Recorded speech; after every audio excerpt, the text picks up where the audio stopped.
Goeiedag gemeente, baie welkom by Weekliks. Kom ons kyk wat hierdie week vir ons voorlê. Ons 40 dae reeks skop een van die dae af.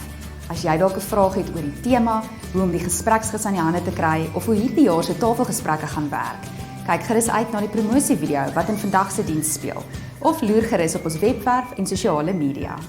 Die musiekbediening is ook tans besig met 'n paar opgraderings. Hulle is op soek na iPads en tablette vir die gebruik tydens lofprysing. Indien jy dalk 'n iPad of tablet het wat iewers by die huis rond lê, kontak asseblief vir Pieter de Beer. Die jeugbediening se huidige reeks uitgenooi is Vuur en Vlam. Jonk en oud is welkom om saam in te skakel, Sondagmiddag om 5uur. Dr. Lise Meyering is tans besig met haar reeks Agter die Masker, waar sy temas oor mental health met ons deel.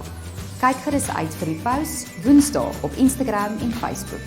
Onthou, as jy die geskrewe weergawe van hierdie weekliks wil ontvang, kontak gerus ons WhatsApp nommer of loer op ons webwerf. Dis al vir eers, sien julle volgende week.